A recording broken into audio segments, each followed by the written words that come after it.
Depois de 7 lunas de eleição, nós podemos compreender que nós comemorar 100 dias de governação.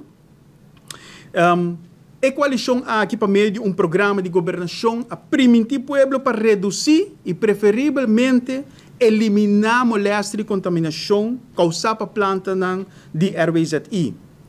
Pueblo quer mira com a planting e com leu também toma ação para mitigar ou eliminar o rolo aqui. Para o que trata de ser teste, essa aqui está considerado para gente que está vivendo na área é de 2 dump de estilo de Parquitenbos. Ainda, Aruba usa um método antiquado, que está bales of balen em holandês, que está bloco e cilindro em sushi comprimido de vários materiais sólidos e não cilindro aqui, não está processado, não está exportado, senão não está hinca inteira.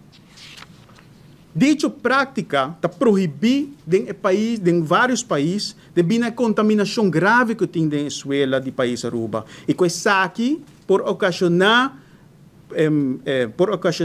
também um dano considerável na saúde de nossa gente.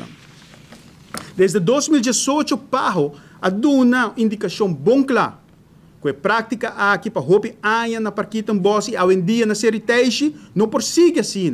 O governo me toma ação rápido, pois o país Aruba 7 anos depois que o rapporto aqui a hora publicar e ainda nós não tomamos medidas drásticas para evitar uma calamidade, um desastre eminente.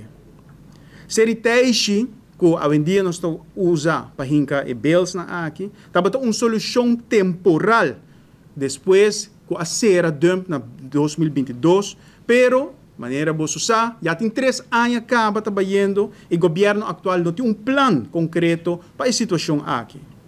Mientras tanto, o dump aqui também está trazendo moléstia no vecindário de Simeão Antônio, de Caspaloma, de Barcadeira e Mahuma. Habitantes e trabalhadores da cercania estão praticamente todo dia o stinky, o de putri, que está plama na área e que está